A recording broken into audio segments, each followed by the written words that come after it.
Hey guys, today is a very special day indeed, and I'm sure I'm kind of giving away what I'm going to be doing by wearing this shirt, this obligatory Zerg shirt, of course, and my Zerg colored nails. But, wait for it, today I'm going to be unboxing the new StarCraft 2 Heart of the Swarm Collector's Edition expansion set.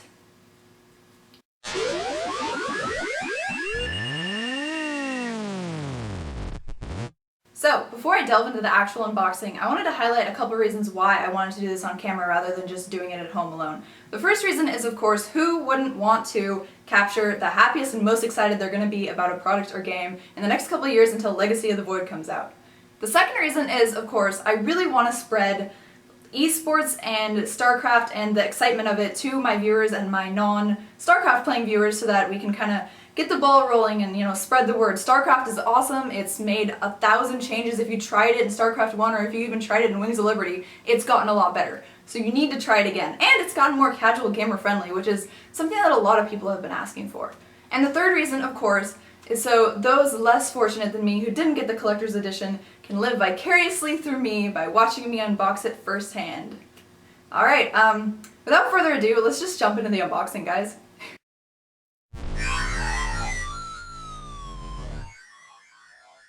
Okay, so here's the box as you've probably seen it everywhere on everyone's Twitter feed and everyone's Facebook, but I've already taken off the saran wrap because we don't need saran wrap being all glary and weird. The box is already too glary as it is.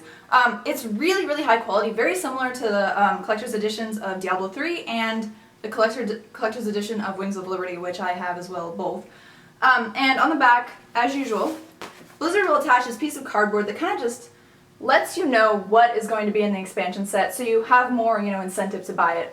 And the three things that you get in the three Blizzard games, World of Warcraft, StarCraft, and Diablo 3, are the in-game Ultralisk upgrade, of course. You want your Ultralisk, if you play Zerg, to be really, really badass.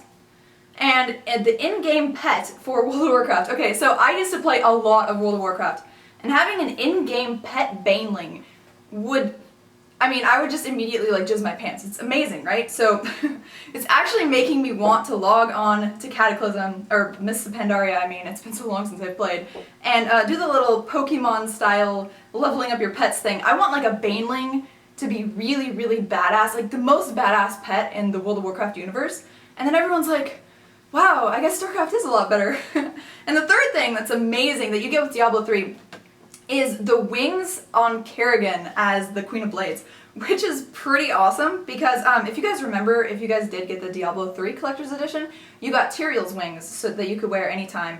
And these wings you can equip and wear all the time until you die or phase out or something. They just have to put them back on. There's no cooldown or anything. It's just amazing. And it highlights the other things that come in the Collector's Edition.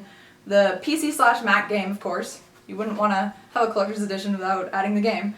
The exclusive behind-the-scenes DVD, which my friend has informed me a little footage of me in the crowd is in there, so definitely worth checking that out.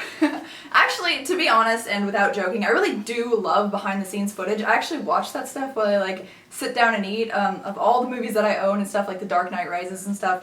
So that's really exciting content you should definitely check out, especially since it's StarCraft related. And it has the Collector's Edition soundtrack, which is awesome, because I don't know if you've noticed, but with every single expansion of StarCraft and every single new StarCraft game, the music has gotten more and more amazing. I never get sick of listening to the music when I'm playing. I actually turn it up a little bit so that I can hear it over my music that I'm playing on Spotify when I stream. And the last thing that you get, which I'm probably the most excited about, is the Heart of the Swarm art book. I love art books. I have 3 or 4 lying around on coffee tables and desks and stuff in my house, so that'll be a welcome addition to the rest of the ones that I do have. Okay, now, as you can see, it's just really, really nice, shiny, and smooth, filmed cardboard. That's the best way I can put it. It's soft and bumpy, and I don't know if you feel the way I do about stuff like this, but really high quality packaging is amazing. So the fact that Blizzard puts the time to do this into their products makes me very happy. And as you can see down at the bottom, right here, it is rated teen, but screw it, I would let my 5-year-old play it, to be honest. So, you disassemble it this way by taking off the top. As you can see, I've now taken off the top. And we'll just put that down. And the first thing I see is this. All of the stuff neatly packaged inside there. So the first thing I'm going to pull out is the behind the scenes video, and it looks like this. It's in plastic packaging, and it's very nice, very interesting. It has a picture of Kerrigan, and it looks like some mutalisks and stuff in the background. I don't know, my LED light is like really blinding me in the face. It's kind of hard to see all this awesomeness, which is actually making me angry. But yeah, behind the scenes DVD, first thing I pull out. The second thing I pull out is Heart of the Swarm game DVD. It's a really thin DVD case, again wrapped in plastic. Very, very nice. On the back, it's got the little Zerg logo like on my shirt, which is awesome, of course, because who doesn't love the Zerg? Okay, now I have a confession to make. I don't play Zerg, that's not my main race. I actually think that that's probably the harder race to get used to for me. Protoss is kind of easy for me, and Terran is my main race, but with all of that said, I think Zerg is the cutest race. And I know people, when I say that, they're like, what the? They look like insects, so what's wrong with you, Terra? And it's just like, I just think they're adorable. So probably my favorite race, but not necessarily the race that I play the best or my main race. The next thing that I pull out is the soundtrack. And I love this because it's a picture of Kerrigan, if you can see it. It's a picture of Kerrigan just playing with that little ball thing that she plays with as a ghost with her psionic powers, you know. And on the back it has all the track titles. As you can see, the track titles are listed right there. And I'm making a lot of use of my Zerg colored nails, aren't I? I'm like, hey guys, it's right there. Okay, the next thing I see is something that is not listed on the back of the package telling you that it's going to be in it, and it is 2 guest passes to StarCraft 2 and 2 guest passes to World of Warcraft. So this is amazing. I'm actually probably going to give these out to my friends, or maybe hand them out on my stream, because I know there are a lot of people who watch my videos and they're like, is StarCraft good? Do you love StarCraft? StarCraft is amazing, and they've made a ton of changes to be noob friendly. They've made a ton of changes to be like casual gamer friendly, and a ton of changes to just make the competitive level of play that much more awesome. So I'm excited for that, and I'll probably give away the World of Warcraft guest passes, but at the same time I'm gonna give it with a tale of caution. Please be careful when starting World of Warcraft. You might spend the rest of your life chasing a carrot on a stick. So anyway, moving on. The next thing we have is, this is my favorite thing. This is the new mouse pad. It's a high quality, it's really that silky feeling mouse pad where it has like a piece of plastic over it rather than the actual fabric. And it's Heart of the Swarm. It's a picture of 2 Dominion Marines trying to fight off a Zerg swarm. So I think it's called Zerg Rush, this mouse pad, and I think it is absolutely amazing. I don't know what you think, but I love it. So I don't even think I can bring myself to use this, because if I did get a little bit dirty, which is kind of impossible since it is plastic, as you can see it shines quite well. As you can see, it shines quite well.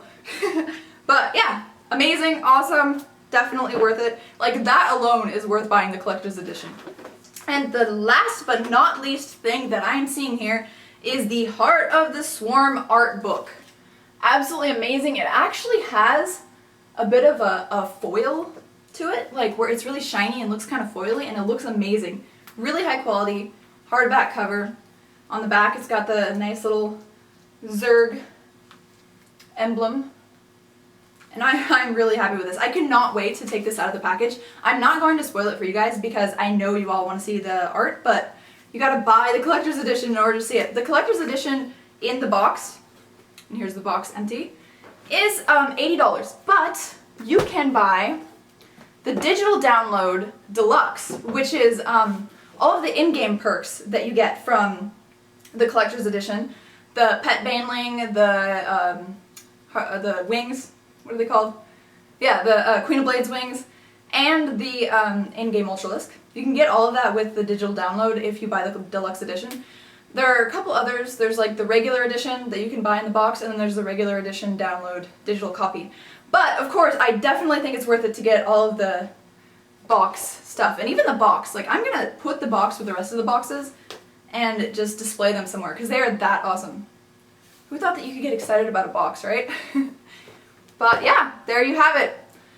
StarCraft 2 Heart of the Swarm Collector's Edition expansion set. out there, laid out for you. Now you know what's in it. Now you know you gotta go get it.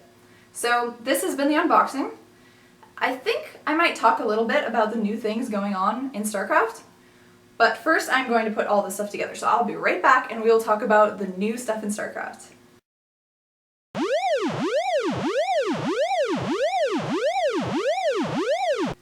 Okay, so now that I've put everything away back in this box, I'm going to talk about why you, as a gamer, should pick up StarCraft 2 Heart of the Swarm.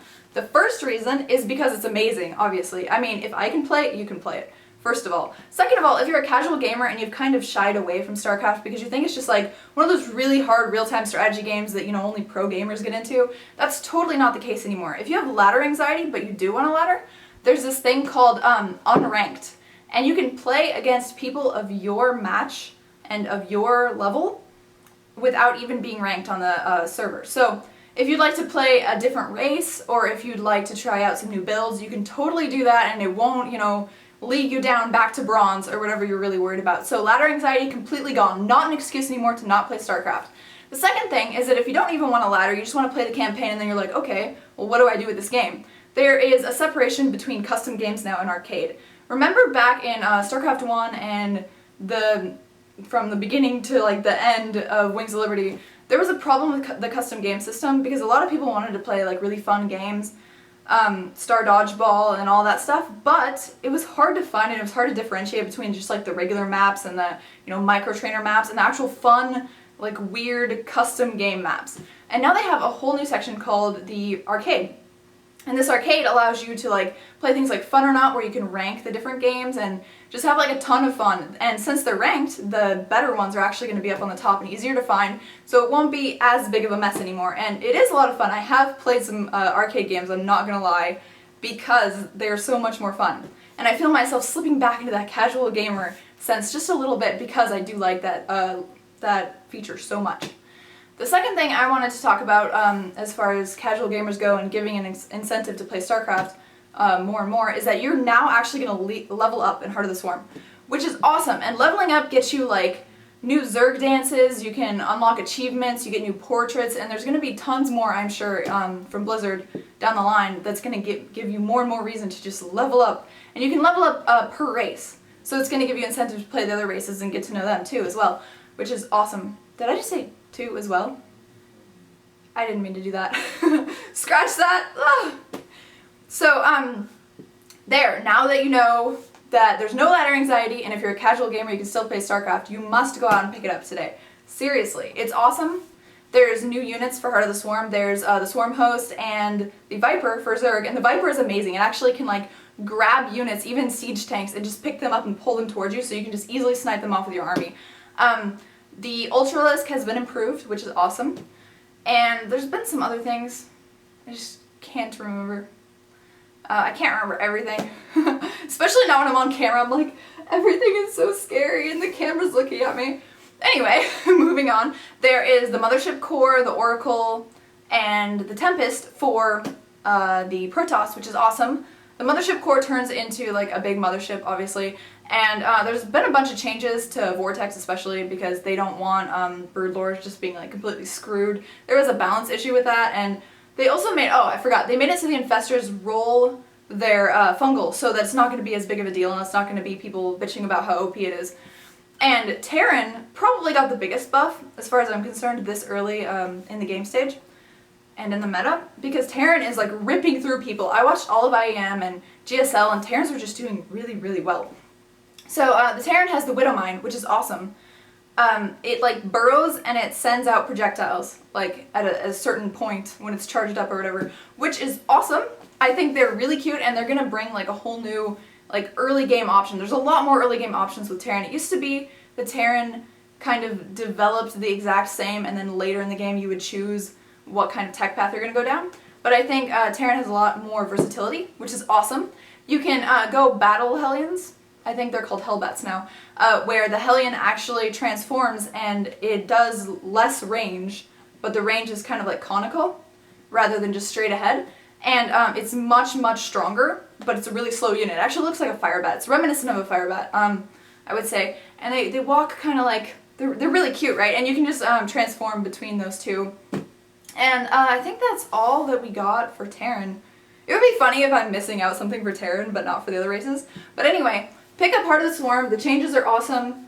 There is a bunch more in store, and you are missing out if you are not getting it. There is a reason why it is my most streamed game. There's a reason why it is my favorite game, and there's a reason why I strongly believe that it is the best esport out there, and will be for 10, 20 years to come. StarCraft 3, StarCraft 4, Legacy of the Void.